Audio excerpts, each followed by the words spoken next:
Hello. Okay, now I'm recording. When you guys were in anesthesia and a while back, I sent you a link. This was a PDF and it's an article. It was printed by IDEX Labs. I mean, it's several. I want to say it's like 16 pages, but it goes over like evaluating the patient, anesthesia tips, recovery tips, how to avoid accidents. I think I'm going to go ahead and post it to your. Lando, I think Carly wants you to look at her screen. Oh, hold on. Where's Carly? Where are you? Is that my buddy? I'm giving her the heart. Get my students out of surgery. Come on, tell her, like, hustle it up. I'm teasing her. She's going to beat me up later. I think they just finished, so they should be on shortly. It's fine. No. Yeah, I'm sitting in recovery right now with the patient. Aw, I love you, Di. Okay, sorry. We'll go back to, there we go. No, it's fine. This is always going to be a work in progress, and we'll talk. But oh, see, yeah, that's all recorded. Okay. A while back, I gave you guys this in anesthesia. I'm going to post it to your VTNE page, even though it's not really for VTNE. Well, it could review anesthesia, so I guess in a way.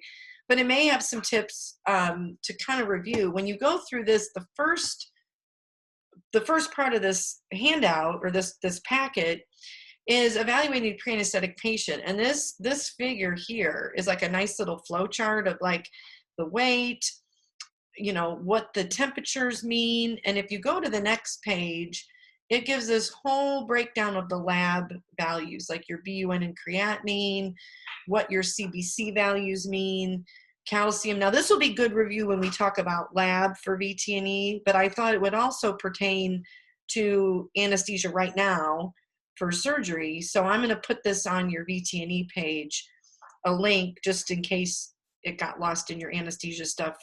But it's a good summary. It talks about some common abnormalities. It talks about recovery parameters. Here's some stuff about the drugs and things that are helpful. So I just think that it's a good review. There's a case study here with some abnormalities. But anyway, I'm going to post this to your page, and that way you guys have it available. So I'll do that when I'm out of class here, when I have time to get onto your page. Let me, I'm going to just go over the answers. Today I'm just going to go over the answers to the homework. I have to go through and I'll have to put your points in. And then I will post the answers in Moodle. So I hope people turned it in, because if I go over the answers, I can't accept it late.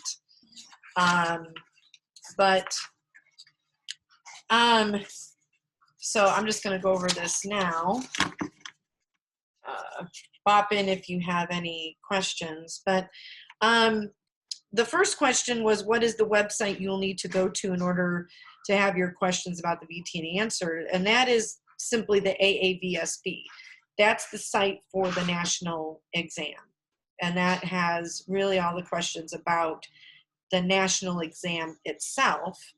But it says number 2 was, what is the website you'll need to go to in order to have your questions about the Indiana state questions? And that's the www.in.gov/PLA. PLA stands for Professional Licensing Agency. Now, anybody that wants to be a hairdresser, to a veterinarian, to a vet tech, that site has any professional licensing. So you have to look for the veterinary section. Now, so could it be, so I found the pla.indiana.gov. Is that the same thing? Yes, I just in a different order. And that's the link. If you go to, let me go to your course page in Moodle here for a second. Hang on. That's where I got it from.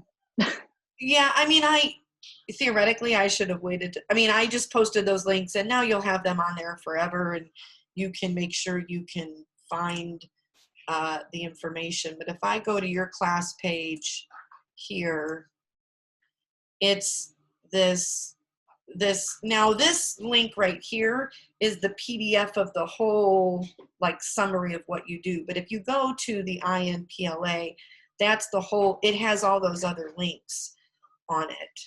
Okay, so this link here is just the PDF that basically gives you the step-by-step of what you have to do. But yes, that's the website. It says, how much does the VTNE exam cost? Current cost is $330. And sorry. Now, one thing that I want to remind you guys of is after you complete externship and you while you're on externship and you guys are going to be doing the vet tech prep program, and I think Dr. Ritz popped into class the other day that said if you get 80% completion with at least 60% accuracy, and you take your test and you pass, they will reimburse your fee, but you'll have to pay it to take it initially. So it's going to be important when you guys are on externship eventually, to take advantage of that and do the whole vet tech prep thing. Because like I said, it's a really good program.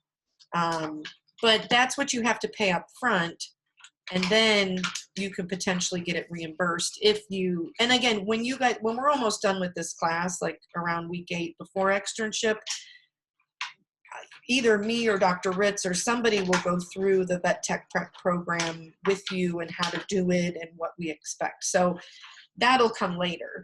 Okay. So does anyone have any questions about that? Okay. It says now, what exam window will you be first eligible to sit for your VTNE, and when is the registration deadline?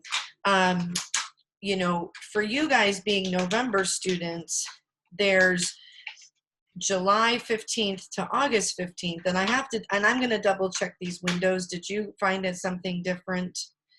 Because there's 3 windows to take it, and I believe, oh, go ahead, Josie. I found the testing window is July to August, and then the registration was April to June. Right. So you'll have your registration and your test taking period. Now, if you have to repeat it, then they would give you information on what window you would be eligible to take it next. Because I want to say you have to wait 90 days. Now, I talked to Gillis the other day, and she said when you take the test, you're going to get a score like immediately, or they're going to tell you basically if you passed. Now, I want to say about 3 or 4 weeks after that, and she did not know if you pass, if you get a score breakdown. But if you fail, it will give you a report. You can go back to the AAVSB site, or she thought they mailed it to you, but you should be able to log in eventually in like 3 to 4 weeks so that you know, okay, what areas did I do well in? What areas did I not do well? AJ, stop. So you would have that ability. So I know there was a question about that, is like when you would find out your, yeah, you'll know right away if you passed or failed, but like I said, it's going to take a little bit of time to get that detailed report of where you were weak. Because then again, you'll want to get into when you go to study again, you want to go into a program that, or you want to focus studying maybe where you were weaker, for sure. It says, when will I find out if I pass? You'll get an immediate pass-fail score, and then you'll get your official score in 2 to 3 weeks. But when you guys register through the AAVSB, you'll get a code to get into your portal. So that's where you can get your report. and you should be able to, you should be able to get a paper report, but you should, you know, that'll probably be faster to get into the portal and get your detailed score information. How long do you have to complete the VTNE? It's a 3 hours window, and there is a countdown on the computer. Yeah, I know he's having fun right now. Oh wait, if a situation comes up here, I'm able to take it. Yes, Hope. Some people decide that they maybe don't want to take it in that first window. You know, that they may want to take it in the second window. My advice would be, you're probably going to want to take it sooner than waiting too long, you know, while you're kind of still in that study mode and remember. But if it doesn't work out for you personally, or if there's an issue, you know, you can apply for the next window. Like, you know, you're not automatically put in that first window. You know, you have to register when you think you're ready. But I don't think you want to wait too long to take it.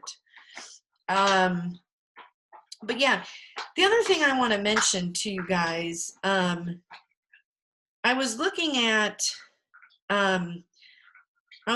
test taking tips, and I was looking, you know, at some resources online, and they were saying one of the things that tends to stumble up students is anxiety. And I know that I've talked to many of you that you have this test anxiety, and that's something that you're going to want to focus on trying to find out ways to control. You know, I'm not a psychologist.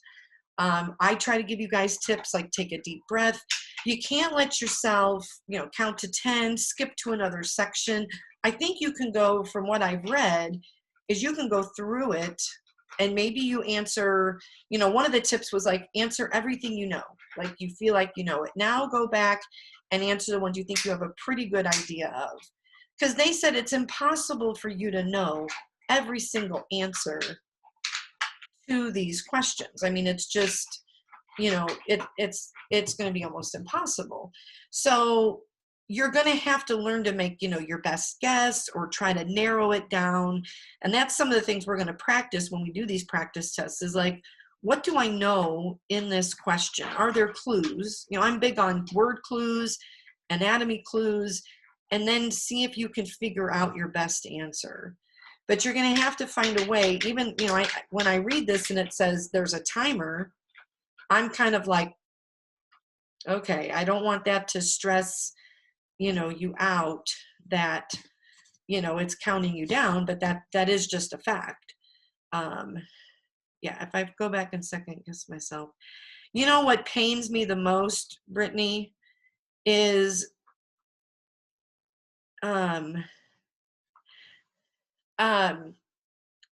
I'm grading a test, and when I was grading paper tests, and I could see where someone erased the right answer and circled the wrong answer, I'm just like, oh, and it happens quite a bit. I can see where you guys crossed one off, erased it, you know, and I'm just like, good job, James, you know me well. I mean, I'm just like, you had it. So sometimes you're just going to have to go with your gut, make the best guess. But, you know, we're going to talk about that coming up. I just want to mention with the timer, you know, there will be a countdown, just so you have an idea of how much time you have. But try to not second guess yourself. What do you need to bring to your VTNE exam?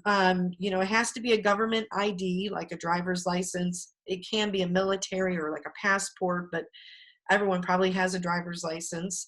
And it has to be current. If it's expired, they won't accept it. And I remember once, can't remember what I had to show my ID for, and they're like, your license is expired, because not everybody looks at their driver's license. I was like, oh my goodness. So make sure you check your license, make sure that's all taken care of and not expired. And it has to have something that has a photo, so your driver's license is probably best. And it has to match your paperwork. So making sure you're filling out your name properly. You know, if you go by a nickname, but your license has your true name, like my daughter's name is Josephina, we call her Joey. But, you know, whenever she fills out official stuff, she has to put Josephina. So yeah, so making sure that you do that, and you probably want to get there at least a half an hour early is a tip. That gives you time to, get your paperwork out, prove everything. You definitely don't want to be getting there. Just give yourself plenty of time.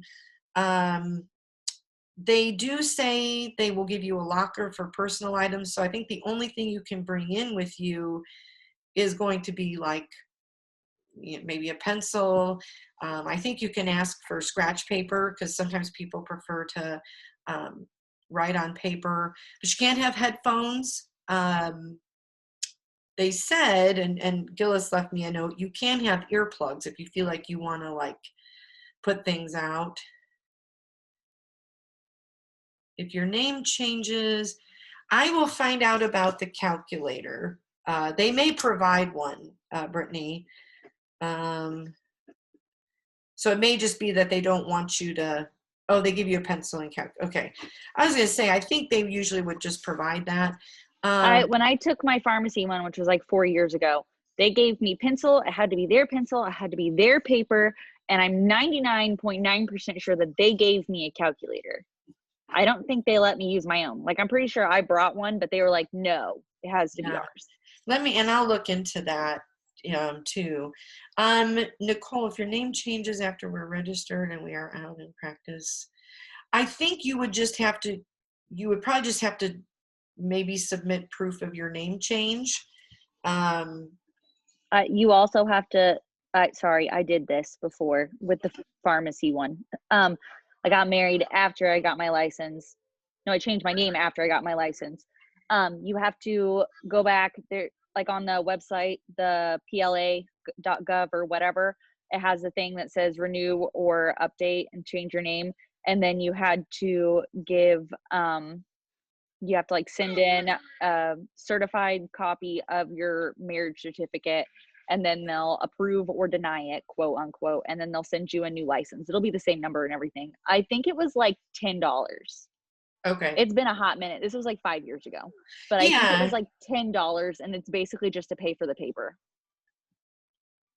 Oh, and it may have changed. It may have changed because of COVID. Yeah, and and I'll see if I can get some more information. Thank you, Shelby, for answering that about the calculator on the computer. Yeah, I can and find that out. What I was going to mention is the other thing too is if you have any special testing requirements, I think there was a link that you could submit, like, if you get extra time or stuff, I think, you may have to get something proven from your original school that approved, like, extended test taking time, or sometimes people have things read, and you may have to contact this, you definitely want to contact the state and the AAVSB. But there was a link on there about information about testing accommodations. So if you probably want to register or think about that well before you're going to take it, so that you kind of have your ducks in a row, so to speak. Okay, for number 8, it said, what are the 9 primary domains that will be covered on the VTNE? What is their percentage? And I did link that here to the VTNE domains. And this was, and hopefully if you're seeing this was on your page, but you've got, pharmacy and pharmacology is 12%, surgical nursing 11%, dentistry 8%, lab procedures 12%, animal care and nursing, which is broad, which is 20%, diagnostic imaging 7%, anesthesia 15%, emergency critical care 8%, and pain management analgesia 7%. And the other thing about these domains that I should mention is, pain management, there can be a question that involves a couple domains.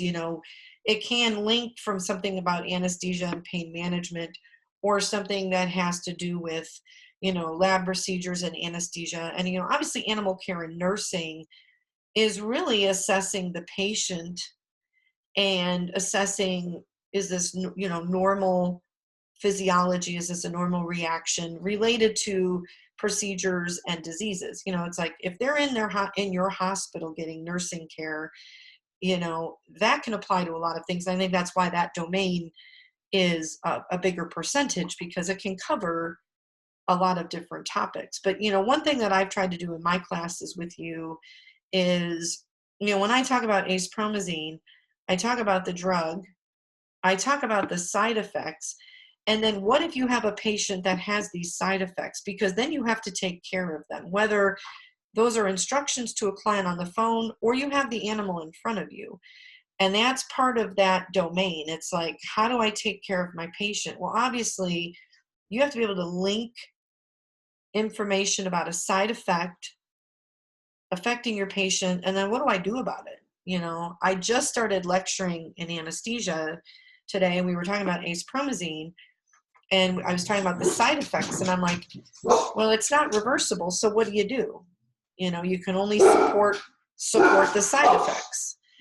And how do I know a patient's showing these side effects? So that's how we have to start approaching some of this information. Sorry, it's loud. Okay, so I went through those domains. It says how many total questions are on the VTNE, how many questions are pilot questions. So there's 170 questions currently. 150 of those are standard exam questions, but there was a blurb on the site, 20% or 20 questions are pilot questions, where they're not necessarily going to go to the score, but what they do is they'll put in questions that'll help them assess. Like they'll go back and look at pilot questions, and it's kind of like testing out questions, testing out the way they wrote the question, testing out that subject material. So that's what's meant by a pilot question. But that gives you an idea, if I have, let me get my calculator out here. Okay, if I have, so 3 times 60 is 180. So 3 hours is 180 minutes. If you have 170 questions divided by 180 minutes, that's roughly 0.9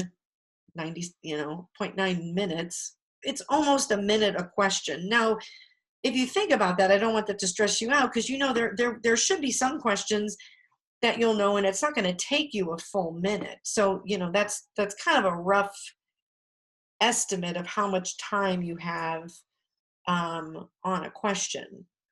But just to give you an idea, if you have this many questions and you have this many minutes, but again, some of those questions you might get fast through, and some you may have to spend a little more time. So it should even out. It says, should you apply for your Indiana criminal background check before or after you apply for your veterinary technician registration with the board? Generally after, because once they approve your eligibility, and they will notify you that you're ready to get your criminal background check. So they have to first prove that you're eligible. Because again, if there's a problem with your eligibility, there's no sense in doing a background check, if that makes sense. Okay, so, again, once they know you're eligible to take the test, then you do your background check. But there is, on that website, it has an FAQ, which is your frequently asked questions about your background check. So again, you can go back to that PLA site and get that information. What type of exam will you have to pass to get licensure in Indiana, and what subjects are covered on the Indiana exam? That is the jurisprudence exam. If you put law exam, it's really the law portion of the test, but it's called the jurisprudence exam. And it's 30 questions, true and false, maybe some multiple choice. But what it is, it's the statutes and rules related to veterinarians and technicians. And if you think about what we've tried to stress to you, what can a tech do? What can a veterinarian do? And I remember when we took this test, and this was in the Stone Age when I took it, but the questions are written in such a way, it's so self-explanatory. You're like, duh, like that's obviously true, that's obviously false. Sometimes when people use always and never, that gives you clues to a question, but it was pretty self-explanatory. And we'll get into that a little bit more, because the bulk of studying is studying for the national exam. The jurisprudence, you'll probably want to review some laws. And I know, back in Tech 1, when you're learning about veterinary technology for the first time, that's when we talk about a little bit of what a tech should do, what a vet can do, things like that. Will you take your Indiana exam at the same time you take your VTNE? No, they're not at the same time. So when you're approved by the board, when you're approved to take your exam, you'll get a notice that you're eligible to take your jurisprudence. So you have to first get approved. The exam and instructions are emailed, and you have 14 days from the day it's emailed to complete it and return it. So basically, you get approved, that you're able to take it. They send it to you with the instructions, and then basically they'll kind of know if they send it to you on this date, about 14 days in that window, you would have to do it and send it back. Okay, and of course, you're not going to take the law exam until you pass. If you don't pass your VTNE, there's no, so again, you're probably going to do your VTNE, get passed, you're eligible, here's your law exam, I passed that, boom, I'm done, kind of thing.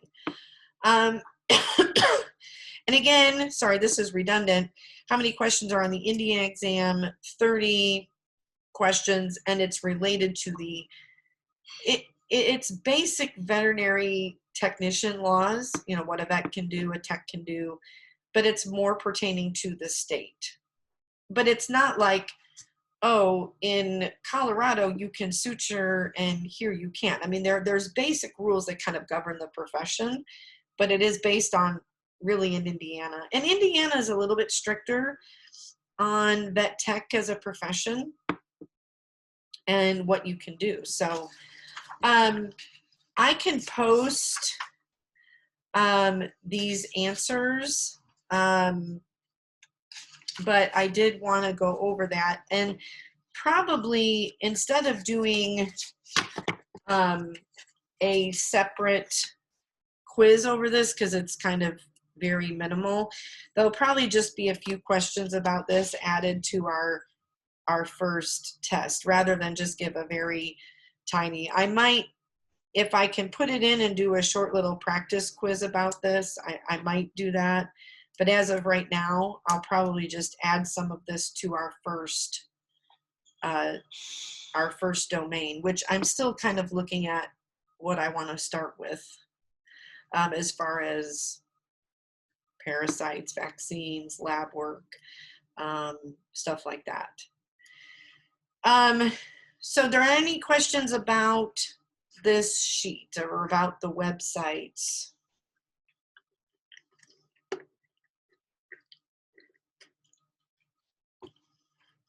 Are there any questions about anything? Your quizzes are on Moodle, right?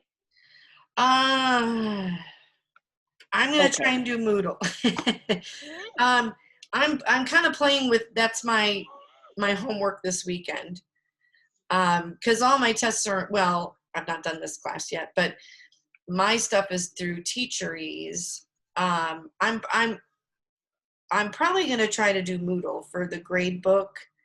If I'm gonna do my quizzes through Moodle, the grade book will be on Moodle. If I have trouble with like the first quiz, then I may move it over to Teacheries. But I'm really forcing myself to just try to completely use Moodle. I mean, I know from what I've heard, people that have done stuff on Moodle as far as a quiz, it's very similar to Teacheries. Would you guys say that? Have you guys had that experience? I don't know if you did a lot on Moodle yet. We did quizzes with Gillis on Moodle, and I mean, I liked that you could see how many questions there were in total, and you could see which ones you had skipped. Like if you skipped one to work on it later or something, you could click it and it would go back to that one instead of having to remember the number that it was. Yeah. And you could clear an answer. So you, like if you picked one, you're like, yeah, I'm not sure, I'll come back later. You could clear the answer to that instead of having to leave an answer on it. And then, I yeah. see. So I kind of liked Moodle better for tests. Yeah, and I see Nicola, why did I call you Nicola? Nicole said she put it. I had one of my new students in anatomy. They said they kind of liked the Moodle tests. Yeah, Carly, I know she said she did grades in both for a while. She said it was a little more work, but we were trying to make sure the breakdown was accurate as far as calculating it, because the very first term we used Moodle, we couldn't drop the score, we couldn't do extra credit, there was some issues. So she told me she just did tests through Moodle but put grades in both. So I mean, I may end up doing that just to, you know, make sure that the grades are accurate. My goal is to try and use Moodle. I like the front page of Moodle. I like that I can upload all this stuff for you guys. And if we're moving that way anyway, I gotta get on the front, you know, on the same page and get used to it. So it's probably what I'll do.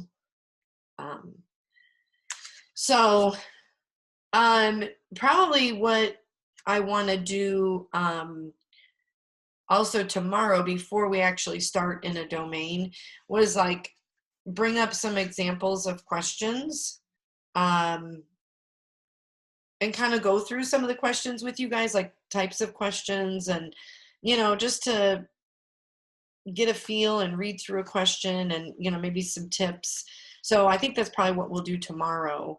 And it's nothing like you need to do ahead of time. I kind of want to just say, hey, look at this question. What do you guys think? And go over some stuff. I will post also, like I said, that anesthesia PDF that might help you guys right now.